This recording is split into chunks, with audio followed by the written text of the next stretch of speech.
This is a Frontier Forum, brought to you by Latitude Studios. There's a trope in energy about the coal miner who goes down to work in the mines because his dad did it, and his dads did it before him, and so on. Jamie Daggett has a similar story, but for clean energy. My dad was a chemical engineer, environmental lawyer. His dad, so my grandpa, was a civil engineer. My mom's side, I had an uncle and aunt working in Los Alamos at the national labs in fusion. And so I always kind of thought that I would get into some environmental path. So you were exposed to fusion at an early age and national labs. What were your dinner table conversations like?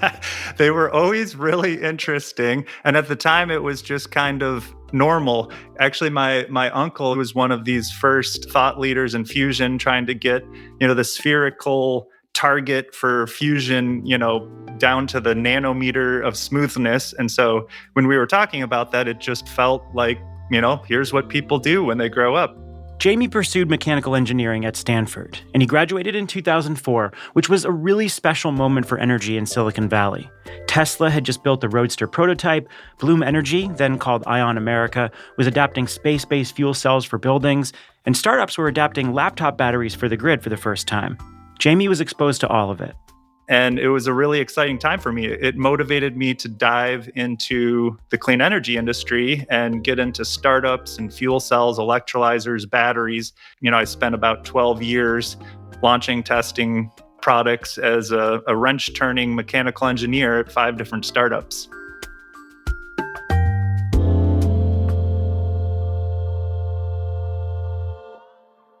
So how does a mechanical engineer with that level of technical expertise get into insurance? Well, I was in Silicon Valley. There was Googles and Apples. And so I thought, I'm going to start, doing a startup company. I'll be one of the first ones there. About 5 startups later and 3 buyouts later, I realized the startup world in energy was much different than Google. It was more of a pay decline type of buyout rather than a $1 million buyout you see in the tech world.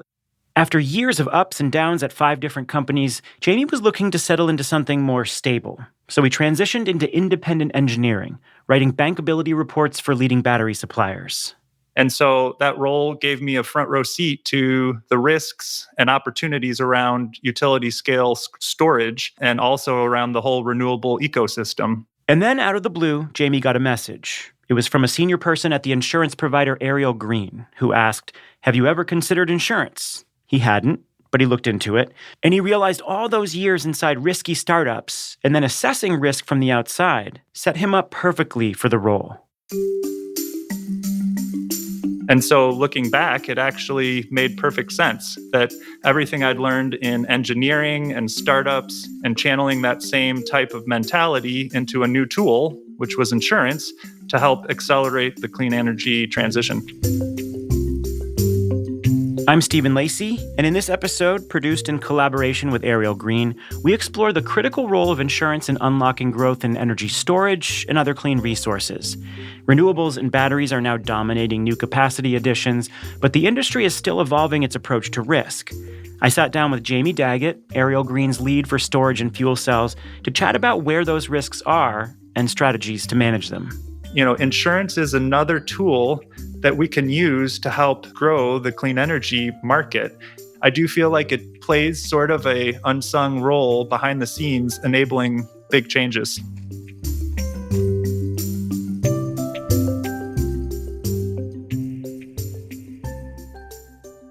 And so what were some of the risks? How would you categorize the risks that you see with the technologies you've been assessing? You can kind of break down the risks into different categories. So as companies get their systems from the lab scale out into the field, they're launching new products and things fail. There's a bathtub curve. In early risks, equipment might fail. There's software, there's hardware, there's mass defects of manufacturing because as new products roll out, things go wrong.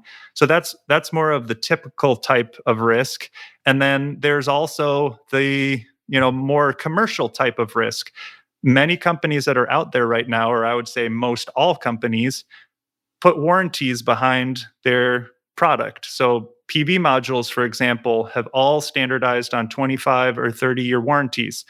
But most all of those companies have not been around for 25 or 30 years. Same thing with batteries. They're guaranteeing their product for 15, maybe 20 years, although their product may be in the field for a maximum of 3 or 5 years. So the commercial side risk is they're guaranteeing something that they haven't proven commercially. And so there's a lot of liabilities that are out there if something goes wrong, either in the near term or in the long term. And we cover those types of risk at Ariel Green. So let's talk about a phrase that a lot of people in this industry know well, the valley of death. This is a very difficult space for many startups that are scaling to potentially commercial scale. Just can you talk about your experience in the valley of death, why that phase is so difficult, and where insurance comes in? When people talk about the valley of death, they're talking about that brutal gap between proving a technology works and actually getting it financed at scale. So on one side, you've got venture capital, private equity, government grants that are helping these startups get through the lab and early testing. And then on the other side, you've got project finance, the big banks that are waiting for proven bankable technologies. And right in the middle, that's where many clean energy companies stall out.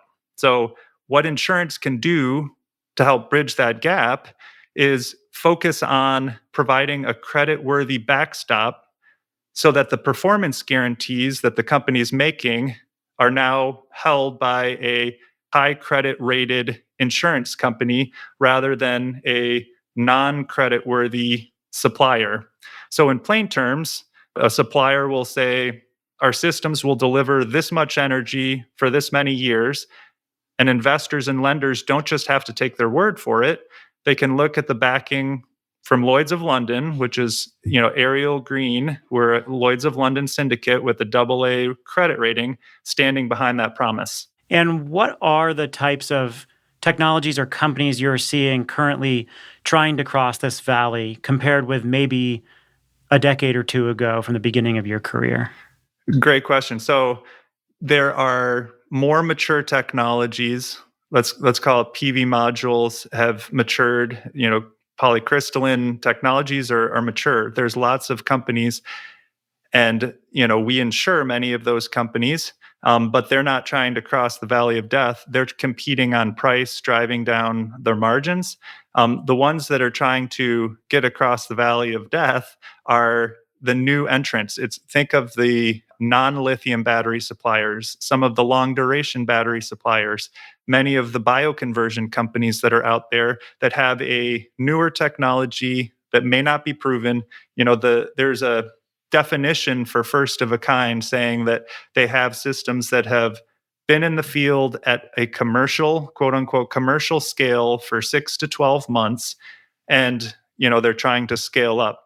So those types of companies really are the ones that are at risk because many of the project financiers don't want to come in and invest big capital into a project like that. And so what we're trying to do is build the confidence that if their technology doesn't work, or even worse, if the company's no longer around, there will be an insurance backstop, and some of these larger investors will get some recourse if there's a failure. And you can look at insurance a couple different ways. One is to see it as protection against failure. Another is to see it as a tool for really building confidence across the capital stack so that capital flows faster. How do you see it? It really is both. On one hand, insurance is about protection. Everyone's familiar with equipment replacement coverage, especially in battery storage, where new battery products and chemistries are constantly being rolled out. If a system fails early or degrades faster than expected, insurance can help recover those losses. That's the safety net piece. But just as important, and maybe even more important, is the confidence it builds. So for lenders and investors, the insurance isn't just protection, it's an enabler. So most clean energy suppliers and project companies also don't have a credit rating. So that makes it hard for capital to flow. So stepping in as a backstop on those projects or for those project developers, insurance effectively lends its own creditworthiness to the project so that it builds confidence. In our case at Ariel Green, it means the weight of Lloyd's and the AA rating standing behind the project. So can you tell me a little bit more detail about the different insurance policies that you offer and how much of that is actually customized based upon customer needs? So that is a good question. Our two main types of products, our insurance products, are one, for the suppliers. We backstop the supplier warranties, and the suppliers benefit from those if their equipment fails and they need to replace that equipment. And the buyer benefits in the case that the worst case scenario happens and that supplier goes out of business. This happened this year with Powen, and we've been insuring Powen systems. And so as soon as they filed their Chapter 11, the buyers reached out and said, what happens now? And our insurance policies worked exactly like they were supposed to and continued coverage. And now the buyers can come directly and place a claim directly on the insurance policy as the named beneficiary. So product one is really meant for the suppliers. And then product two is meant for the buyers at the project level, with the main beneficiary being the banks. They're looking to maintain revenue at their project. And if there's some shortfall in production, if the system's down for extended periods, that project is not going to be making the expected revenue, and they won't be able to pay back their debts and maintain their debt service. So those are really the two types of products we offer. So let's talk about some specific examples. Earlier this year, as you mentioned, Powen, a large storage integrator, went bankrupt. It happened in a very fast period of time. I know some of those projects in their portfolio had Ariel Green insurance. So what happened to the projects that did have insurance, and how did the outcome differ from those that didn't? Powen is a fascinating example, and it hit close to home for me as I'm based in Portland, Oregon, right down the road from their headquarters. What makes this story stand out is how quickly things unraveled for Powen. So they received a $200 million or so capital injection from KKR, one of the biggest names in private equity as a backer. And then only a few months later, they filed Chapter 11. So what happened? It's still open question. But in my view, it came down to mismanagement at Powen. They were chasing short-term growth and profits without putting enough emphasis on long-term risk management. Powen pointed to tariffs on Chinese cells as a factor because they were using Chinese cells and importing those cells. And I'm sure that pressure was real. But other U.S. integrators like Tesla and Fluence face a similar supply chain realities and have managed to stay afloat. So clearly there was some deeper structural issue with Powen. But this case with Powen underscores an important truth, that being a battery supplier is a brutally tough business. Margins are thin, technology is evolving fast, there's lots of competition and risk, whether technical, financial, operational, and that's exactly where insurance can help blunt this impact. So, the question you asked about coverage of the Powen projects versus those that weren't covered, we did have Powen coverage in place. A good example is one with Invenergy, one of the largest U.S. developers of wind, solar, and storage. They were developing a project in Mexico. They required Powen to carry performance insurance from Ariel Green, which we had in place. And Invenergy was the named beneficiary on this policy. So when Powen went bankrupt, Invenergy didn't lose their safety net. And they can now file claims directly on, if equipment fails or underperforms. And you can compare that to project owners who didn't have that coverage. And they're the ones who are now calling us to see if they can get coverage in place. There have been others who are participating in trying to fix in the aftermath, like FlexGen, who stepped in. They purchased many of the rights to service many of the Powen portfolio, but they're not covering the warranties. And so this leaves project owners exposed. And it's exactly where Ariel Green comes in, because we're working with those project owners to design insurance solutions that can step in where the warranties left off. So what is the status quo then that creates a level of risk? The status quo is for buyers to identify the risk tolerance, and then work with the supplier on defining their warranty. So they purchase standard warranties from the battery suppliers, and then in most cases will pay the supplier for extended warranty fees to extend that warranty out. In some cases, the buyers manage their own risk and don't buy the extended warranty. In other cases, they purchase performance insurance from us as a replacement for the extended warranties. But in the status quo, much of this risk has been put onto the supplier. And from our experience, the first thing you learn being in insurance and as an insurance company is that many companies go out of business. They come and they go. We've been insuring PV module manufacturers for nearly 15 years. And if you look back a decade, fewer than 20% of the leading solar suppliers from that time are still around today. And we expect to see something similar in the battery storage and other clean technologies.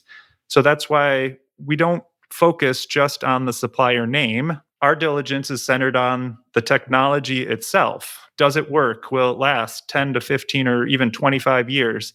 Because the hard truth is, a supplier may not be around for the life of the project. So, what we do and what we provide as insurance providers is give the project owners and investors confidence that even if the supplier disappears, there's still a safety net. It might mean a cash payout, or it might even mean covering the cost to replace equipment from a new supplier down the road. But either way, insurance helps the projects build that confidence so it doesn't grind to a halt just because a once leading company has failed to endure or had to file Chapter 11. I'd like to hear your thoughts on the Moss Landing fire and what that fire told us about the technology and safety risks in storage. Moss Landing fire was a real wake-up call for the industry. It showed us that in no uncertain terms that fire risk is real. The event resulted in about $400 million in insurance losses, and thankfully no one was hurt.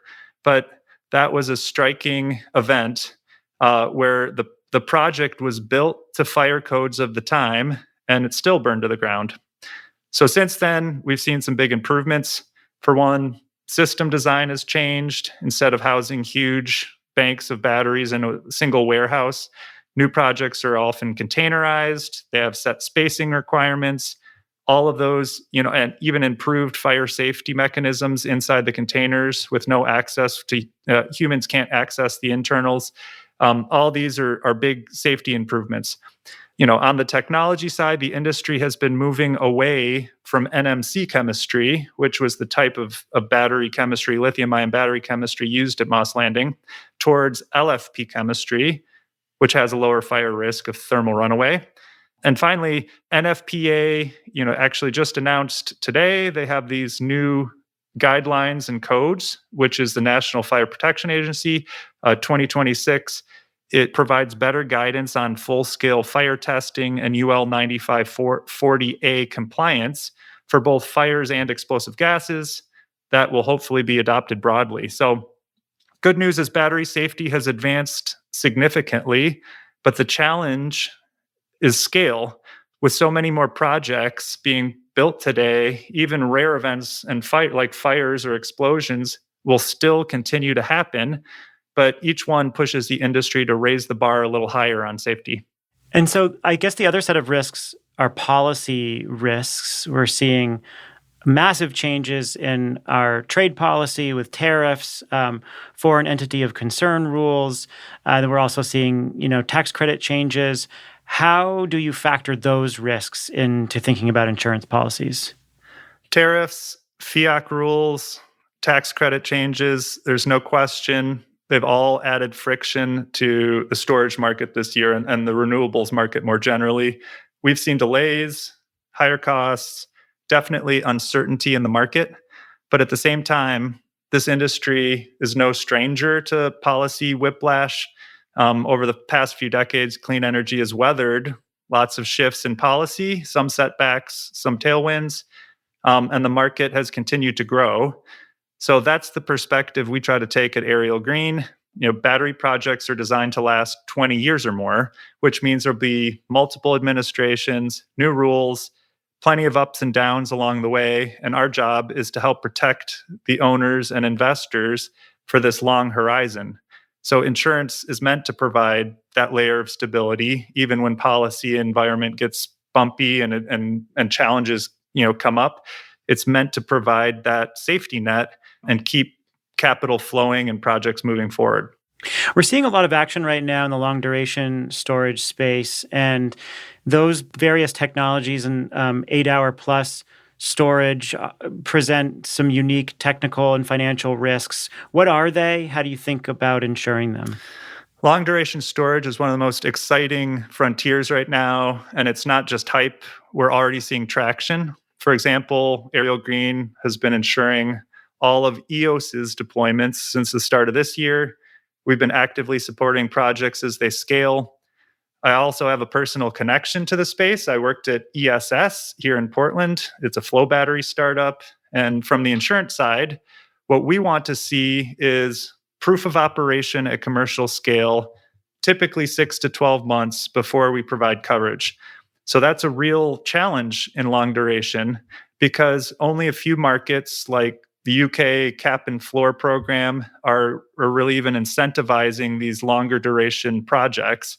So as more deployments come online, we'll be watching many of these companies like Forum Energy, Invinity, other flow battery companies. And I think it's only a matter of time before we're ensuring more of these long duration technologies as they move from the pilot scale to the commercial scale. How long do you think the timelines are for seeing more commercial operation? Well, the exciting part is, and we have already engaged with many of these companies, but the exciting part is it's happening right now. Some of the very first larger scale deployments are getting announced. So the buyers are just starting to purchase some of their equipment. They haven't got manufactured and put in the field yet, but I would say within the next year or two, some of the first, 100 megawatt hour plus, and in long duration, the megawatt hours grow much quicker because if it's 8 or 12 hours, and say a 50 megawatt system times 8, you already have a 400 megawatt hour system.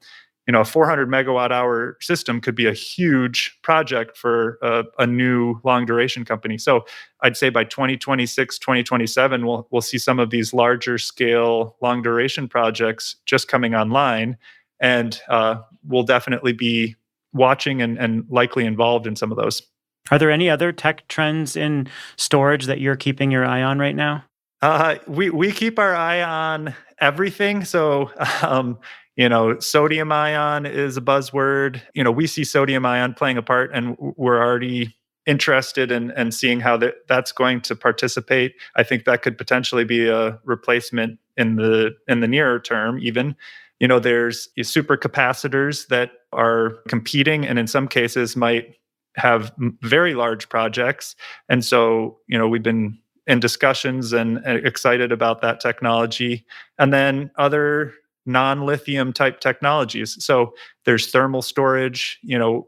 I have worked in the past at different startup companies that are exploring non-lithium. And so, we're excited to see as they grow and keeping an eye on all those types.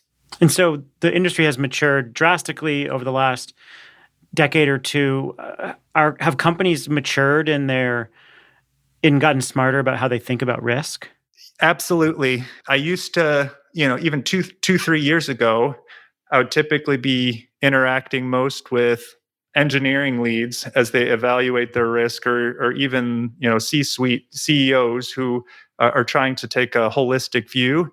And within the last year or two, the counterparts that I interact with at some of the suppliers and project developers have titles like VP of risk or VP of insurance and risk, which I think goes to show that they're now focusing on long-term risk planning and hiring in experts in-house so that they can get the right insurance in place and they can manage their risks and understand, having that internal understanding makes it much easier to communicate and build a program that works for the long term. So the short answer is yes. It feels like in some ways the, energy storage market is growing up because they're starting to plan for the future rather than just fighting to stay alive.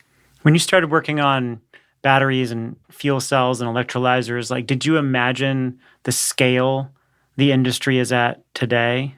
Yeah, back then, thinking back to the 2 Tesla Roadsters sitting in a lab that I went and saw, I thought this could be really cool. I hope people start driving more electric vehicles, but it just felt like a cool idea. It was all about finding something that seemed like a cool idea, and I had no idea if it was going to take off or not. I got excited about fuel cells and electrolyzers in the early 2000s. It seemed like the big thing at the time. But what actually happened was solar and then batteries actually took off much quicker than fuel cells did. And so I pivoted towards energy storage. So I see things growing in a way that I hadn't expected, but I'm sure 10 years from now, we'll look back and think we were just in early days of clean energy because it'll turn into just energy. It's not clean energy anymore. It'll just be how things are done. Well, Jamie, you have convinced me to pay far closer attention to the insurance market. Jamie Daggett, thank you so much. Thanks, Stephen. It's been great. Jamie Daggett is the energy storage and fuel cell lead advisor at Ariel Green. This episode was produced in collaboration with Ariel Green, which helps clients reduce uncertainty by providing investment stability for clean energy projects, protecting the technologies that protect the environment. Through expertise from advisors like Jamie, the firm underwrites projects and unlocks affordable capital so that companies can scale. If you want to learn more about Ariel Green's insurance policies backed by Lloyd's of London, go to arielgreen.com or click the link in the show notes.